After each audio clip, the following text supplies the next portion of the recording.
What up, nerds? My name is Leslie Smith. Welcome back to the Nerdy Narrative. It is Friday. It's time for another weekly reading wrap up where I talk about all of the things book related that I got into this week. Let's kick it off with my most fun read, or rather I should say reread. I have been rereading One Piece, just doing the first 23 volumes, which should be as far as the first season should go. From what I saw in the trailer, I saw the beginning and I saw Arlong Park, which is actually where I am at currently. The Straw Hat crew has just landed in Arlong Park and things are going sideways. I have completed through volume 8, and some of the things that I have discovered or rediscovered: friendship, the loyalty, the relationships and friendships that are forming in their infancy, how they meet one another, getting the backstories of the different characters that we're meeting along the way. It is a manga all about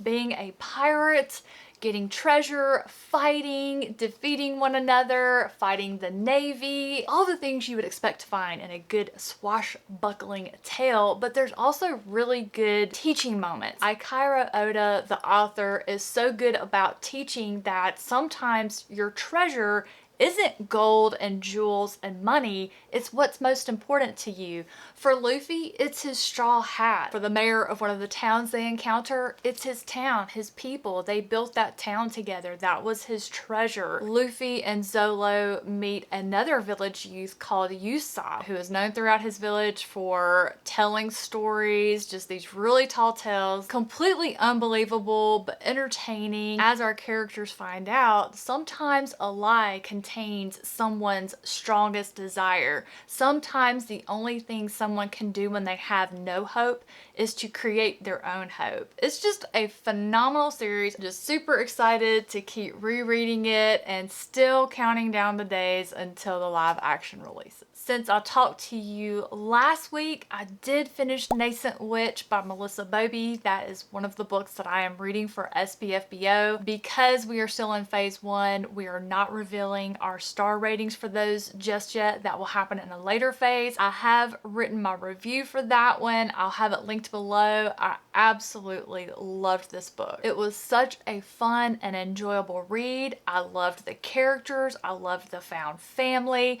I loved how the magic worked, how these witches performed their magic, the history, the lore, how a witch did not come into their powers until they turned 28 and they had their nascent eve, which could fall a few days before that birthday, a few days after. They could choose not to initiate and just be a regular person and not have their powers. I loved how the bond between witches and familiars worked. I loved being with the main character Sayla as she learned about it, and as she was trying to make these decisions. There was this mystery, there was danger, there was a lot of humor, great relationship. I loved it. I just absolutely loved it. I definitely plan on reading more by Melissa Bobby, and I will absolutely be talking about it with y'all when I do. Next, I picked up the science fiction novel Thanks for the Memory by James Flynn. This is the story of Reed Blogden, who is a comedian who decides to revive his career by posting a very immature and dirty memory on social media in the form of a video. It goes viral. You guys know how this happens. You do something like this and then something big occurs in your life where you're going, that was a mistake, I need to pull that down. And so he does. But these actions have serious repercussions, which he would have been aware of if he had read the terms of service, which nobody ever does. I think I read an article one time that if every person read the terms of services for every app they ever used, it would take, I forget how many years of their life to do so. Nobody ever reads that stuff. This is the perfect cautionary tale of what could happen if you don't. But what I wanted to read for you all is the preface by the author about what this book is about. Thanks for the Memory explores a possible consequence of this social media craze. Whilst reading this book, it is my hope that you will gradually be able to recognize how bizarre the relationship between humans and technology is becoming. But above all else, it would be nice to see you have some kind of nightmare or nervous breakdown by the time you finish it. Hey, don't be angry at me. Look on the bright side. If you need emergency psychiatric treatment, it will give you something to tweet about. Tragic posts tend to get the most likes and shares after all. This was such a delight to read. This comes out on October 1st. I will have a link where you can pick up a copy and read more about the book description below. For my tiny piece of nonfiction I pulled it from We Tell Ourselves Stories in Order to Live by Joan Didion.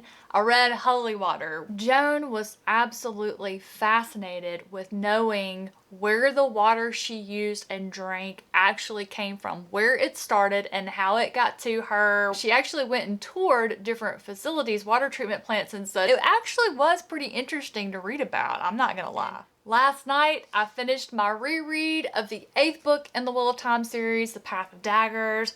Ended up rounding this one out at a 3-star read. This one joins Lord of Chaos in the bottom of my ranking as far as the first 8 books in the Wheel of Time series. That's not saying there weren't some very interesting things that occurred that has me very excited for the next book, but it could have really been pared down so much. I bet with all of the repetition that goes on in these books, if you took all of that out, I bet this would be reduced to an 8-book series or less. So those are all of the things that I finished reading this week. Let's talk about what I am currently working on. Now these two go hand in hand because I am rereading the Dresden Files series and I'm incorporating all of the short stories and graphic novels. So before I could start proving guilty, I had to read the short story Something Borrowed from the Side Jobs collection. And this was actually a really good short story that does have meaning. It does expand on something that's just referenced in the Dresden Files. So it was very useful to read that one. For those of you that are not this far along in the series, I won't say what it's about because it would absolutely spoil something that happens in the series.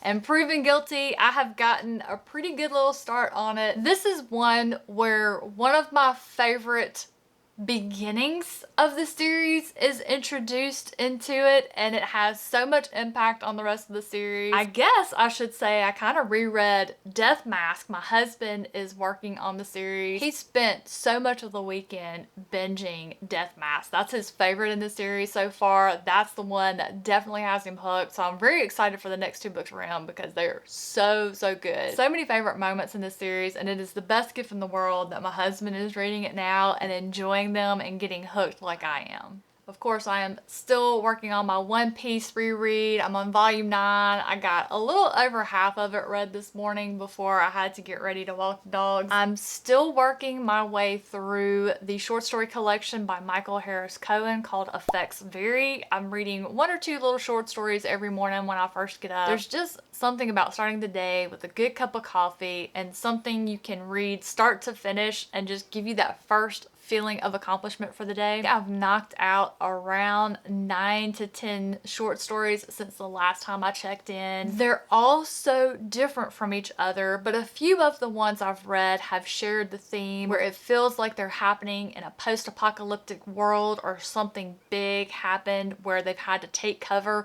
where either the main character is trapped or feels trapped, which I can absolutely relate to. I'm 46 years old. There has been times where I have made decisions that have led me to feel trapped, whether it be a job or just something I haven't been able to figure out how to dig myself out of. So I'm very familiar with this feeling. So I'm able to empathize or put myself in the shoes of this main character and just really get into the story. There's also been a couple of stories where it just felt very validating, where somebody does something that you're hoping that they're going to do. Probably my favorite in the batch that I read last week is one called Graduating, about clones. I was not expecting that one to go in the direction that it went in, but my gosh, it was so good. I'm really enjoying this collection. I have started my very last SPFBO 9 read, and then I have to make a decision on which one I'm going to put forward to my team captain to read. The final one that I am reading is called If Light Above by Lily Ann Crow. This is a fantasy story that feels like if Sherlock Holmes was trying to solve a game of Clue, but there was magic involved, and if Sherlock was less quirky and more personable. The character that feels that way to me me is named Osmond Benwickery.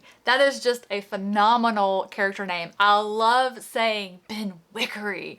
There's so many different opportunities for people to say that name in such a way in the novel that it's like when you're mad, Benwickery! Things of that nature. I bet an audiobook narrator would have the best time with this story, but it's the little things like that that give me joy. Benwickery is a retired captain general. He's been hired by a Duke of Turin to find out what happened in this event, this night, where the queen goes into early labor. She bleeds out and dies. Someone kidnaps the infant prince, and also there's an assassination attempt on the king, all in the same night. So there is a conspiracy afoot. Benwickery is on the case, and I am just absolutely having the best time reading this one. This is the first book in a series. I think it's a trilogy. There's 3 books out, I do believe. The name of the series is called A War of Whispers. Knowing that there are other books available makes me happy because I am falling in love with some of these characters. There's some relationships that have been formed. Even though I have no children of my own, I don't want any children of my own, there is a trope in a book that when it happens, it melts my heart. That's when someone adopts an orphan, a kid that's living in the streets, that's homeless. I just fall for that hook, line, and sinker every time. I can't imagine what a mother or a father must feel when they read something like this. In the opening chapters, in the course of events that are taking place, Benwickery encounters an older boy with 2 younger siblings that he has lived on the streets with, trying to provide for. What all is going on? It's not safe for them to be out on the streets. Benwickery takes them to his home. It feels like, and I could absolutely be wrong here, I'm still in the very first section of the book, but it feels like this older boy is going to be maybe his assistant at some point. I don't know, but I'm just loving it. Just gonna enjoy whatever happens there, but I'm hoping that they end up teaming up, and I will absolutely be continuing the series. That brings us to what am I going to read next? Obviously, I'm going to keep reading One Piece. I'm going to be reading that from now throughout the rest of the month. I'll have those finished. My next book that I'm going to start as soon as I finish If Light Above is Jen Williams' The Poison Song. This is the 3rd and final book in the Winnowing Flame trilogy. I'm so excited to be completing a series this month. It's also my patron pick of the month. My patron, Stacy, has actually been responsible for me reading this entire trilogy. Every time I've done a drawing to see who's going to pick a book for me, and it ended up being Stacy. She has picked one of these books in the series, and I believe this is the book that she's on in the trilogy, and she's planning to read it this month too. So it'll be fun to read this book and be able to chat about it as we go. I'm so excited to see how this one ends. This has been such a great sci-fi, fantasy, horror blended trilogy. Y'all will have to let me know in the comments down below what you're working on. What are you excited to read next? Am I the only one decorating for fall? I mean, I can't surely be the only one decorating for fall. I just absolutely love the Halloween fall season. It's always Halloween in my heart. Even though outside it feels like the 7th level of hell. We have been under an excessive heat warning for 2 weeks. It has been about to kill my premenopausal ass. I have never wished for rain so much in my life as I have these last couple of weeks. But y'all, thank you so much for being here and watching. I appreciate you spending your time with me to see what I've been reading. I hope that I mentioned something that sounds interesting to you that you've added to your TBR. Yeah, or maybe I read something or I'm about to read something that's one of your favorites. You'll have to let me know in the comments below, and I will see you all next week.